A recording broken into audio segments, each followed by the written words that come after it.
right, we're gonna go through a kickstand hinge. So to set up, we're gonna get one leg forward, one leg back. To make sure that you're set up with most of the weight on your front leg, you're actually gonna get your hips over this front leg. You're gonna pick up the other leg to make sure that you are fully on that front leg, and you're gonna set that back leg down. It's just a kickstand, so we're not really pushing back on that back leg. We are loaded into this front leg. From here, the shin is going to go a little bit forward. So instead of having, and I'm wearing the wrong pants for this today, let's roll those up so you can see what's up here.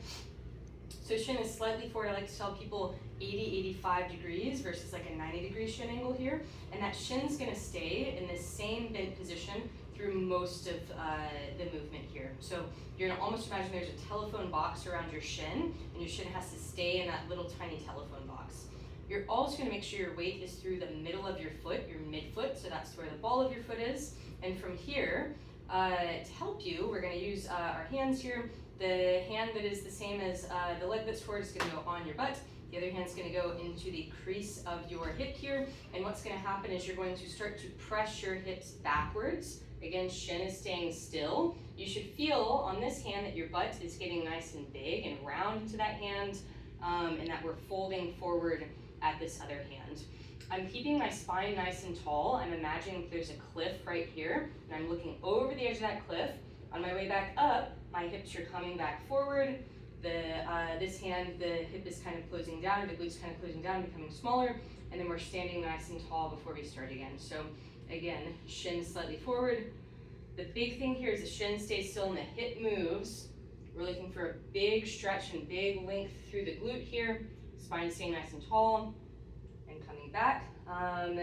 If that goes well, you might get the cue to add a little bit of rotation in. So the rotation that we're gonna do is that we're gonna rotate into this lead leg as we're on the way down. That's just gonna add even more length onto that glute. So what that looks like is we're gonna do essentially the same thing. We're starting nice and tall, weight's on this front foot, back foot's like a kickstand, shin is slightly forward, weight is in my midfoot, and as I'm on my way down here, I'm slightly rotating my hips into this lead side. It's not a huge rotation where we're rotating everything and kind of falling off the shelf.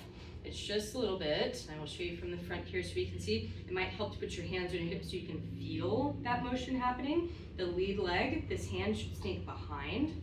So over here, shin slightly forward. We're rotating in.